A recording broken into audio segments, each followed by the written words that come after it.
This is the No More Wasted Days podcast, and we're your hosts, Sara Kaufman-Bradstreet and Heather PG. Grab your favorite NA drink and listen as we share vulnerable stories so you never feel alone on your alcohol-free journey. And gain insights from us as we break down our most used tips and strategies that have kept us alcohol-free. It's time to break free from wasting any more of your days to the drinking, blackout, hangover cycle. One thing you guys might not know about Heather and I is we have a little bit of a deep, dark secret in our past, and it's not that we were drinking too much and blacking out regularly and having hangovers. It's that we were both part of multi-level marketing business plans. And if you don't know what those are, think Mary Kay, think Pampered Chef. But both of us did that in the past, and we both kind of found out after talking to each other that drinking was very weaved into that business for us. And just a disclaimer, we don't want to say that all MLMs are pushing alcohol on people. I think it's very much that was in our minds. This is what we created, but we're going to go through. So Heather, why did you join an MLM? Yeah, that's a good question. And like Sarah said, no shade to MLM folks at all. Yeah, I loved mine. I still love mine. Yeah. I joined, I know this now. I don't think I knew this then, but I wanted a little team, some girl time, some extra cash, like an online business sounded pretty cool. And, the sense of connection, so to speak. Yeah, that was something that came second for me with me joining a business. I wanted to do it to make some money. It was an extra business for me. I saw time freedom in it, and I saw a way to have a side hustle that sounded really interesting to me. I don't want to say it sounded exciting. It sounded hard. At the time, I was a full-time teacher. My husband actually found this business for me. He found it on a podcast, and he was like, "You need to listen to this. I think you would really like this business. It sounds right up your alley." And I listened and I looked at him and I rolled my eyes. I was like, "I'm pretty sure this is like one of those pyramid scheme things. No, thank you." And he was persistent. If anyone knows my husband, I always tell him that that's his thing. He's relentless. It is a gift and it's also awful. But he would just kept being like, "Oh, I think you should do this. Like, what if it just was enough to pay for the workouts, pay for the supplements, and you just got to use that stuff? Like, it's all stuff you like doing." It's almost like he sold it to me. So I found this lady that was on this podcast and I reached out to her. I was like the dream of anybody who ever has run an MLM. You know that if somebody just messages you and says, "Hey, I think I want to sign up. I want to build this business." That's what I did. And the rest is history. I went all in because I was so in it to build a business. But then the idea of community started showing up for me, and this group of women that also wanted to build a business and also liked working out as much as me. So I had that for sure. But yeah, I was in it for the money. Yeah. I think the money part was really attractive. And I loved the products. I like makeup and skincare. And I was like, well, this could be a good thing. Like we were going through the fertility journey, which is really expensive.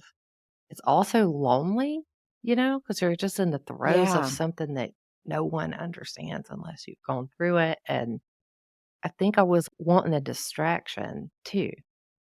Like I Yeah. said, No, that makes total sense. I didn't realize that until later, really, but that was Yeah. motivating for me as well. And now that you say that, like I wanted a distraction, I can see that because I was a full-time teacher and I don't want to say I wasn't happy because I was actually working at a school at the time that I loved, but I had been bumped a lot and moved from school to school a lot. And I never knew where my position was going to be the next year. And it made me feel like, okay, this is something I can have control over. But yeah, it gave me something fun, something distracted me from like the chaos of will I have a job next year or not? What grade will I be teaching next year? What school will I be at? So now that you say that, I'm like, yeah, I think we're just going to kind of dive into those different areas and how they kind of made our drinking perpetuate in a sense. Because when we both started talking about it, we were both talking about it almost made it feel like my drinking was normal. It made it feel like I could publicize my drinking. It made it feel for me that my drinking could sell. And at the time, I didn't think my drinking was even a problem. It was more of a part of my business model was that I was a lady who loved to work out, who loved to eat healthy, and also enjoyed beer and wine. And I was trying to show people that this is something you can do too. And one thing that was painted early on for me in the picture through my MLM was an idea of freedom, time freedom, money freedom.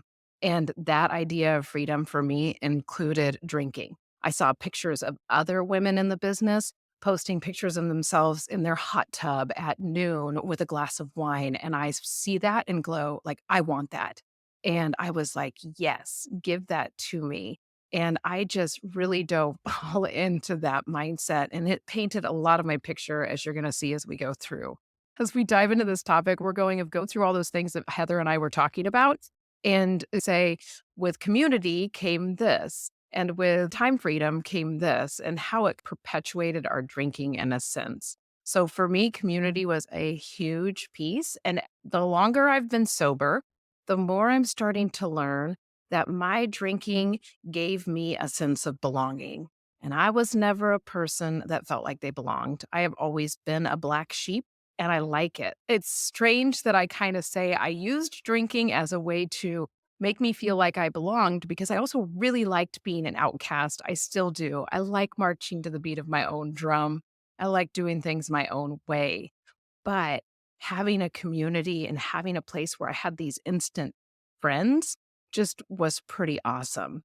And the interesting thing is with my MLM, I went to the first big conference and I didn't feel like I belonged at all. I went to this conference. I stayed at a hotel room with 3 ladies that I had never met except for on the internet. And at that conference in particular, I told myself that I would not drink that much because I needed to get as much as I could out of the trainings. And I needed to be alert for the workouts that they do in the morning. And I just wanted to totally soak it in. And I knew my drinking habits were that I would start drinking and drink way too much and have a hangover, and it could ruin the whole thing. Well, I was in this room with women who seemed like they were kind of normal drinkers and they could handle it. So they were all drinking and I was not. And they labeled me as like a fuddy duddy, as the one who's just like, oh, Sarah's just here to really go all in on the business. And it made that feeling all of a sudden be so intense in me that, oh my God, now I don't belong where I thought maybe I belonged. And on the last night I drank and I got that feeling, oh, here I am. And one of the ladies even said, where has this Sarah been the whole time? And I was like, oh, that's the trick. Like, that's the thing. And this is not the first time that had happened in my life. This is not the first time that alcohol made me feel like I belonged in a group where I maybe didn't quite belong. So all of a sudden I was like, "Oh, I should just cut loose and be myself," which we totally should. But then I went to a team retreat. So I went to this conference where I totally didn't fit in, and then I went to a retreat and I decided I'm going to be myself. Everybody's going to see wacky Sarah. Everybody's going to see drinking Sarah. I drank on the plane ride there. I was drunk by the time I met the other girls and got in the van to drive to the fancy house. I was drunk when the person from corporate showed up and talked to us. Like, it was just a weekend of excess. It was the weekend I was used to. It was a girls' weekend that I was used to. And I felt like I finally fit in with the girl crowd. And it was awesome. Like, it was cool to have a group of girls that maybe wouldn't have been my group of girls. So, and I know that the alcohol allowed me to have that feeling, but I will say I was absolutely miserable at that retreat. I was so hungover. I was sitting through trainings feeling like I was going to die. I remember getting up in the middle of one training and going to eat a lunch because I was like, I got to eat something. And when it was break time, I went and laid down and took a nap. And people were like, "Oh, are you not feeling good?" And I was like, "Oh, I'm really hungover." "Oh, yeah, you really cut loose last night." That became my personality on the team. That became the there's good old drunk Sarah. And people loved it. But Yeah. how was your sense of community in an MLM? Well, I never made it to any conferences or what have you, which is a good thing for me, given the nature of how much I drank. I think for me, I love makeup. Like I said, I love skincare products. And the person I signed up on under was much younger.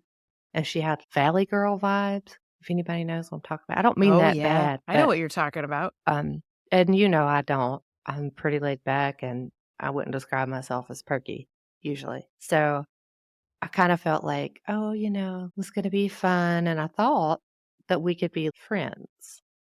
I didn't Yeah. realize that it was more of a numbers thing, kinda like Mhm. the love bombing and then like, "Oh, okay."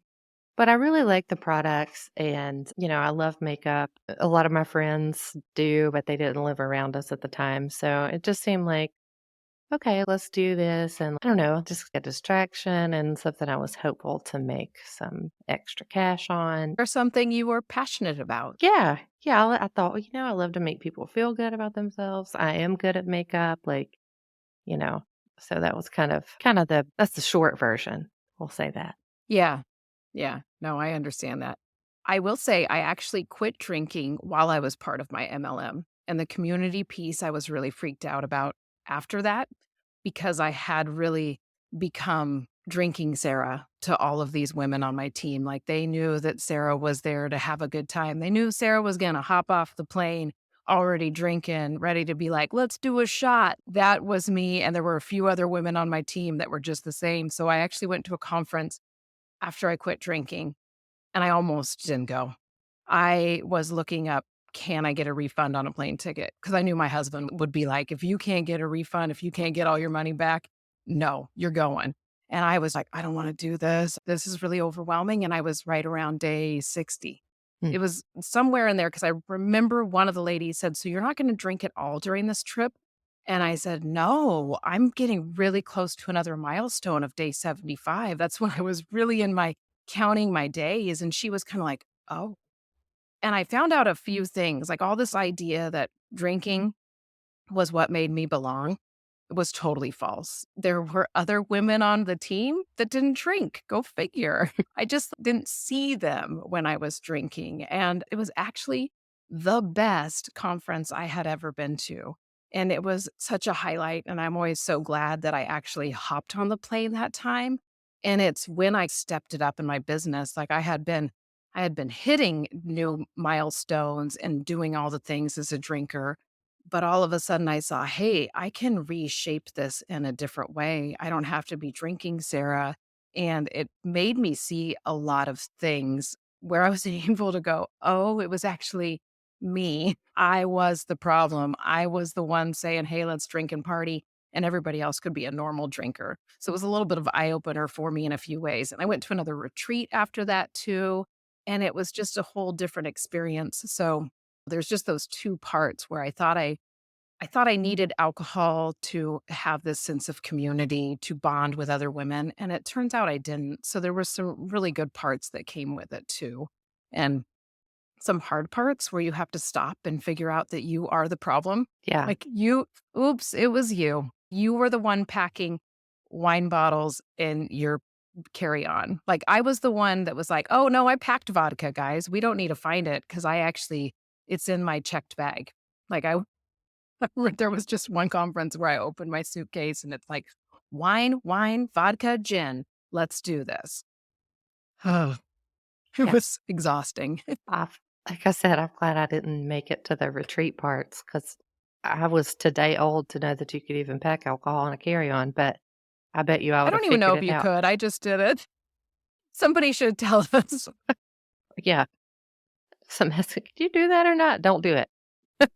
Oh my gosh, right? If you're If listening to if this you can't podcast, you do don't it, need to do it. I do think how stupid all of that could have busted. And I remember too, like, weighing my suitcase and being sure it was like at its 50 pounds because I was like, oh yeah, I'm ready. And I knew we were going to be in a hotel room and it was kind of hard to find liquor in these places. That was my drinking Mhm. brain back then. Yeah. And it's funny now because I wouldn't think about that at all. How freeing to not think about that, which is kind of where we're going next with the idea of freedom that was painted with an MLM. You get this idea of time freedom, this idea of money freedom being painted. And I knew it could be true. I had watched my husband, who's an online entrepreneur, build an online business. So I knew there was a way to make money online and have this freedom and work in my pajamas and not have to go to work every single day. And I was really like, this is the way I can do it. But what is amazing about multi level marketing businesses is the way you're working so hard to bring other people onto your team because it is one of the ways you hit new levels. And I know they're actually changing a lot because I know that this is something that multi level marketing companies are seeing and kind of going, okay, maybe this isn't the only way people should be able to make money. I'm not sure on the details about that, so I could be totally off, but it seems like they're trying to make a change. But back when I was doing it, it was very like build a team, make more money. And I was in it to build a business. So I was like, okay, I know I can make this work and I will have time freedom and I will have money freedom and my dream life will be there for me.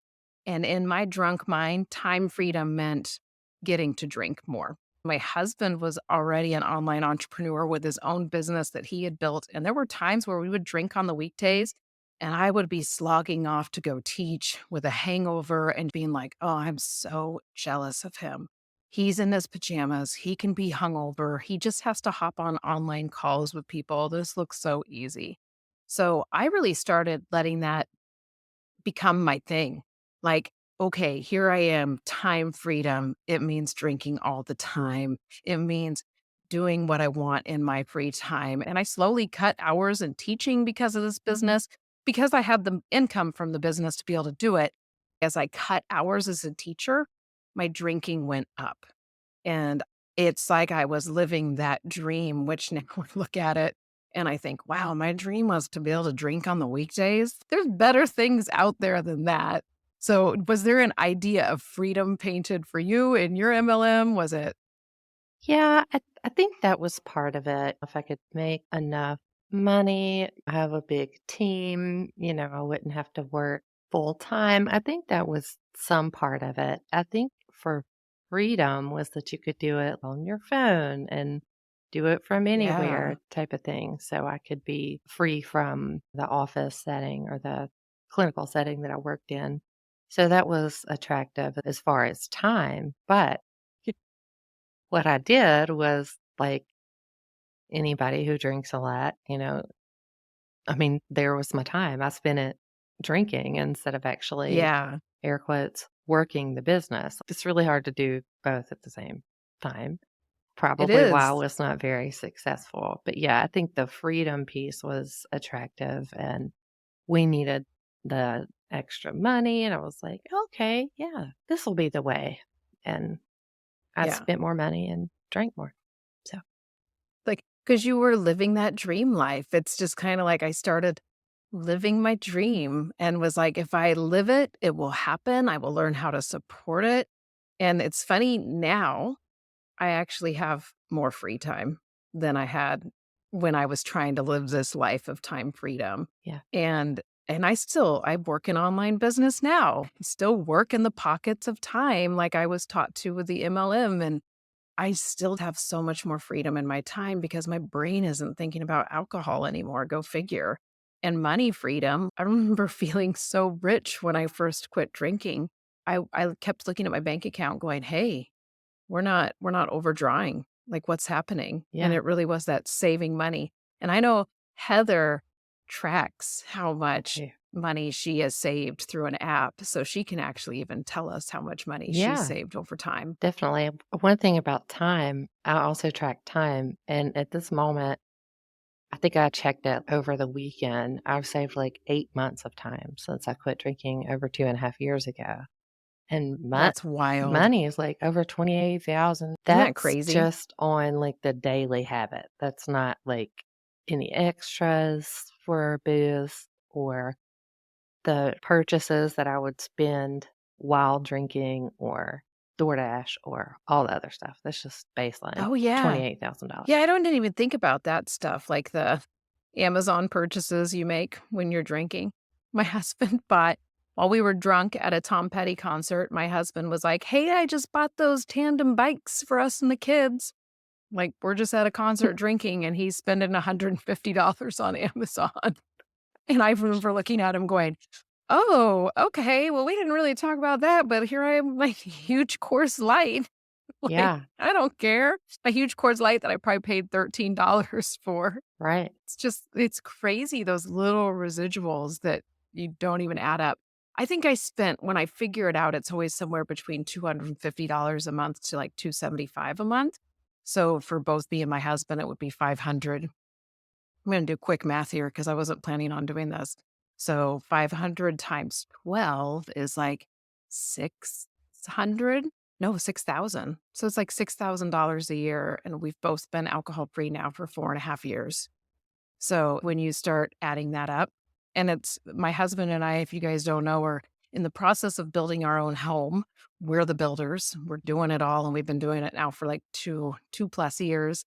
And it's kind of a spendy endeavor. And sometimes people will ask, oh, well, how can you afford it? Or we get comments on social media like, must be nice to be rich. And I just want to be like, well, we quit drinking and it saved us a whole bunch of money.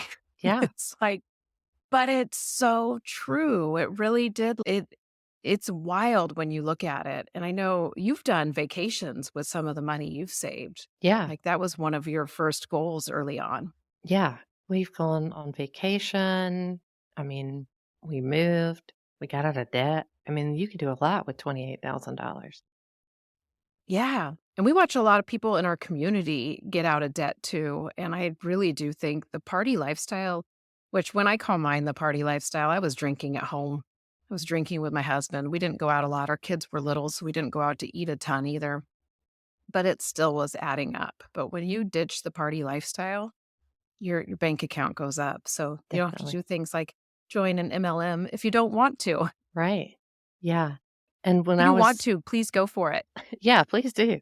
When I was, like, trying to build the business, I know I would be drunk and, like, purchasing stuff to meet my goal, so I was just basically paying to promote myself, like, make that make any sense? And, Yeah. like, they would put things on special, to try to get you to hit your monetary sales goals or what have you. Yeah. Yeah, that's one of the interesting things that I didn't get when I was in an MLM. I didn't quite see it until I stepped away from the business, is how much they are catering to their representatives and how much money their representatives are making them, or whatever they call them, for which every company gives their people a different name. But the money that I would spend when a new workout program would come out, and I was like, well, I have to purchase it because I have to do it before anybody else can do it to show that it works. And oh, I have to try this new supplement so I can tell people about it. It's a very smart business model, if you will, Mhm. to get this whole group of 1 million people who are out there promoting your product. And every time a new product comes out, you're like, oh, put it in my cart. I got to buy it. I was the person, oh, it'll be released at midnight. Okay, I'll set an alarm, because they would kind of go, oh, this one might sell out. And Yep. it was just that scarcity mindset. And then, oh my gosh, I look at that stuff now. That's like I watched Delula Rich probably like a year ago. And I remember looking at my husband in the middle of it and I was like, oh God, I was in a cult, wasn't I? And he started just laughing and he's like, you liked it. You had fun. So don't beat yourself up. But it's a unique marketing method. Definitely. You learned a good bit about business in yours, didn't you, Sarah? I did. I actually learned a ton about, because I didn't know anything about Instagram when I started. My Facebook was only about me and my kids, which now my personal Facebook is totally back to that. And it's kind of freeing to not be tied to my Instagram stories and my gotta make a post about the kids so I can then make a post about selling something. But I learned so much stuff about building a business, and I really liked that piece, and I've brought a lot of it over to building this online business and getting to bring something else that I'm pretty passionate about into the world. But one of the things that they taught us at one of our retreats we went to when corporate came, they were like, you need to have these 5 pillars of your life that you share. And you got to figure out those 5 pillars, and that's what you're going to post on Instagram. That's actually really good advice on Instagram. If you're sharing about yourself and sharing your personality a little bit, then people are kind of going, oh, I know who that person is. I feel like I know, like, and trust them. But one of my pillars was I drink. And I was totally sold on this idea that one of my pillars wasn't just going to be that I drink, was that I drink IPAs. I drink beer. The one thing we should not drink if we're trying to get fit and lose weight, I'm going to show people that you can. So it was part of my Instagram stories and then hashtag IPA all day. That was just one of the things I would do. You'd see that picture of my beer by the fire pit, my hashtag, and then you wouldn't see anything because then usually I got drunk. And I had rules that I would not go on my phone when I was drinking because I didn't want to wake up and see, oh my God, what did I do? What did I post? Oh, did I make myself look like an idiot? But I totally glamorized drinking because of this pillar. And when I quit, it was kind of hard to then go, hey, everybody, I quit drinking because that one beer that you would see in my stories was actually multiple beers and then was a hangover the next day, not just, oh, today I'm just snuggling on the couch. No, today I'm hungover as shit and I'm having to take care of myself. I totally made it look like this cool thing. I made it look like you can have your cake and eat it too type ordeal with the you can have your workout lifestyle, you can have the body you're trying to get and still drink your beer. And now I look back at it, I can't believe I did that so much, but I also didn't know. It was just kind of who I was and what I thought I was doing.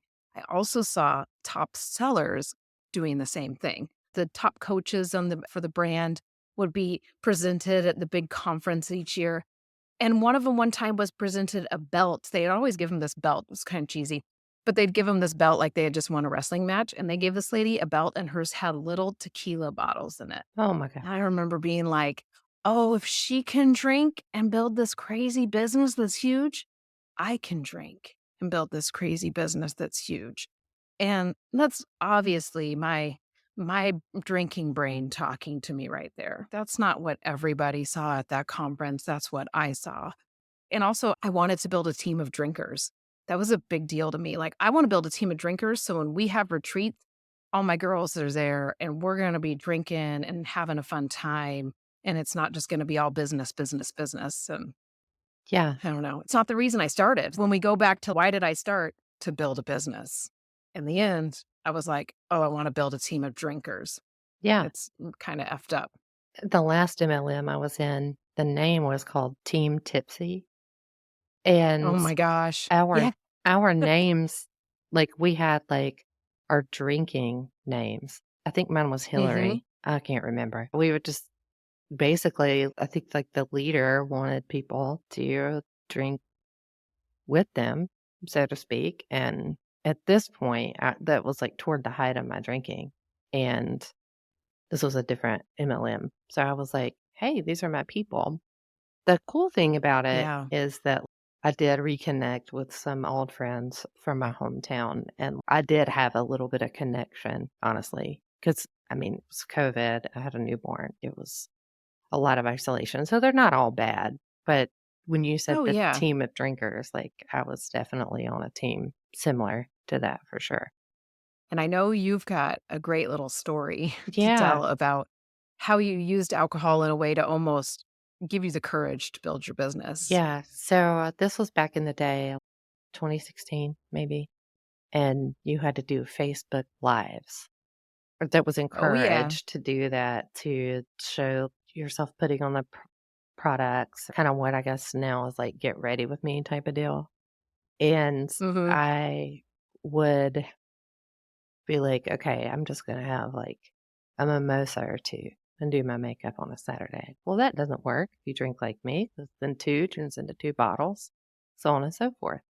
So I would be like doing my makeup, like three sheets to the wind, but I didn't think that anybody knew. Because, Yeah. that's the lie we all love to tell ourselves. It's like, "Oh, nobody'll notice." And luckily, I have put makeup on my whole life, and there is muscle memory to it. But when I see those pictures or the Facebook memories, I cringe. Oh, yeah. But yeah, and I used to get my wife involved, and, she drank at the time too, so it was like this dual makeup show, and she doesn't wear makeup, so it was kind of fun to put it on her or whatever. She would let me use her as like a guinea pig for a new product or what have you. But I can remember trying to do it like early in the evenings so that I could get to my drinking. Like, let's get this part of the Oh, business out of yeah. the way so I can get to the my norm. And I was just so anxious, not realizing it with the anxiety was more probably coming from the fact that I was alcohol was leaving my system, and that's what I actually needed. But I told myself, like, oh, I'll just have a couple mixed drinks to do my evening videos. So that is one of my shame stories about MLM is like going live intoxicated. And now Facebook just puts that in your face every year, doesn't it? Yeah, it does. It does. If I have There's any always a few. if I have any pictures left from that time frame, we should link them to that social media account for the podcast. I know we're not alone in the Facebook memories coming to get us. No. Like, even not having to do with my MLM or having to do with it, when I see certain memories, I kinda go, "Who was that person?" Right. Like, oh, for me too, sometimes the pictures of me when I was really heavy in my drinking are really cute pictures. They look like, "Oh, that's such a cute family moment," but I know I was super hungover in the picture, and I know that I had spent the morning trying to talk my husband out of doing whatever was scheduled to do because I didn't feel good. So I'll see a picture that looks like this, "Oh, look at that. Look at us. There's one at the pumpkin patch. Look at us at the pumpkin patch," and I know that that's a day where after we took him to the town trick or treating, we then took our kids to a brewery and drank and then drove home after like 2 drinks and drank some more. And it just turned into like I remember the chaos of that day, not just the nice memory. Kind of a little tangent on the Facebook memories, but Yeah. No, I feel actually you. the end of my drinking kind of came to a close on a what did they call them? On a Success Club trip. Me and my husband went on a cruise with the MLM that I worked for, these trips that you could earn if you were hitting your sales quotas, and anybody could go, but if you were hitting certain sales, the company would pay for certain parts, but they did not pay for our drink package on a cruise. So I was like, "Oh, I'm buying us a drink package." And there was a whole deal where if one person buys a drink package on a cruise, the other person in the room has to buy a drink package, so you're not just sneaking booze to the other person. So I was like, "I will buy these drink packages," but I looked at my husband like, "But Ryan, we're gonna show this cruise. Like, we made money on you." It was a goal for us to drink more in the amount of money we spent than if that makes sense. Does that make sense how I'm Mhm. saying it? Yeah. Yeah, we were on a mission, and I will say that that was like it was like 2 months before we quit drinking, about a month and a half, and I always tell people that that was almost the not the rock bottom, it was a really fun trip, but we drank the whole time. We got home, we kept drinking. And then we kept drinking. Then my 40th birthday came, and then my husband's birthday came, and then a camping trip came, and it was just drink, drink, drink, drink, drink until it all kind of came to, "We can't keep this going," and my husband was the one that was like, "I need a break. I can't do this," and I was very like, "What do you mean you can't do it?" And I was so, "You just keep drinking. That's what you do." And it was a strange thing because I was with other people on my team on the trip and they seemed to drink just as much as me. Not all of them. One girl on the team doesn't even drink. So whenever I say that, like everybody else seemed to drink as much as me. One person doesn't even drink. And it's just like, no, that's what my drinking brain wanted to see. But it was definitely the end. And when I see those pictures of me on the cruise, I'm always like, oh God, that was, ugh, that time was just, I don't even know. It's just a lot of chaos right there when I see it. Yeah. And I don't look back and see fun. Like I should, because there was a lot of fun on the trip. Instead, I look back and I just see that that's when it was all kind of taking its terrible turn. Yeah, I get it. I completely get it. Yeah. I think for those who are listening, like talking about the community piece, the time piece, the money piece, the building a business piece, obviously, it's of my opinion that you are far more successful if you're not drinking. And Hmm. when I found No More Wasted Days, I don't remember finding it because, I love that story. I yeah, shouldn't love that story for you because I know the chaos you were in, but I'm always like, oh, I just remember you being like, "I'm here" on the first call. yeah, And you shared that. And I was like, oh, here we go. Let's do this. yeah. And I think once I decided to join No More Wasted Days and start to try to make new friends and lay those new thought patterns and ditch booze for the last time is when I found my people. And I've met you and one of my closest friends who actually lives in the state and some other Yeah. folks that are just amazing, and, like, that's where the Yeah. community and the time and the welcome, and when I lead calls now on No More Waste a Day, I obviously don't need any booze to get in front of a camera and tell my vulnerable stories. Right? It's so crazy because we do think I remember one of my things was in an MLM was that I wanted to have a big enough team that I led calls. I wanted to be the person that gave talks, and I found that in No More Wasted Days. I started vulnerably sharing my story, something that I said I would not share and I would not make a pillar of my business. I was like, I will not share this. I will not use this as a marketing thing, and it turns out that I hosted a Sober October with a group of friends. And I was doing that Sober October as a way to get people to join my MLM. I really Oh, was in my brain. I was like, if I can find people that ditch alcohol and then they're going to be like, oh, I want to keep this healthy lifestyle going. And I can say, oh, I have the workouts to help you. This will be the thing. And instead, I found out I just loved helping people quit drink. I loved mhm. seeing other people have the transformation take place. I made a friend in that Sober October group that I still keep in touch with, and she's a few months ahead on her alcohol-free journey, and all of a sudden, it clicked, and I was like, "No, this is the thing you need to share. These are the vulnerable stories that people need to hear, and it will change their life," and it really does. I always say drinking changed my not drinking changed my life. Drinking did change my life, but quitting drinking gave me the life I was searching for the whole Yeah, time. All of a sudden it was there. All of a sudden it's the courage to build a business. It's the courage to quit my teaching job. I don't think I ever would have done that. yeah, And it's the courage to do things like to move out to the edge of middle of nowhere is where I say we lived and build a house on our own. I just wouldn't have done those things. right. And it goes beyond. And the community, oh, when I get off calls each week, I am just my heart is so full.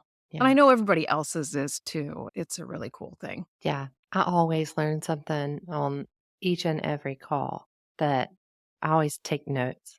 I'll go back to read the book recommendation or, Mhm. to the something that lands for me, and I'm like, "Oh, I'm gonna implement that." And it's not all about humdrum, "Life sucks without alcohol." It's actually the opposite. No. And it's like I'll learn so much about all kinds of things that are relevant to life or anything. So, Yeah. with that said, y'all should come join us in the Daymakers community and see what we're talking about. Yeah, we're a fun little crew. And we have an online message thread that's off of Facebook. So when you are having moments like at midnight, you can go into that online message thread and say, "Oh man, I'm having a rough time. I can't sleep tonight," or I'm thinking about drinking all the time, no matter what time zone you're in, there's somebody in there all the time. And then the calls are just, they fire you up. So, yeah, if you guys Yeah, want to do that, just check out the link in the show notes. We always leave it there. The Daymakers is always open for you to join. definitely. Come join us. And if you think Yeah. this podcast would land for one of your friends or family members, give it a share and make sure that you like and follow so you don't miss an episode. Yep. And remember that doing a simple review for us, a 5-star is much appreciated. If you do that for us, it just helps us boost into that little podcast algorithm so more people can find this information. Yeah. Right. All right. I think we got it.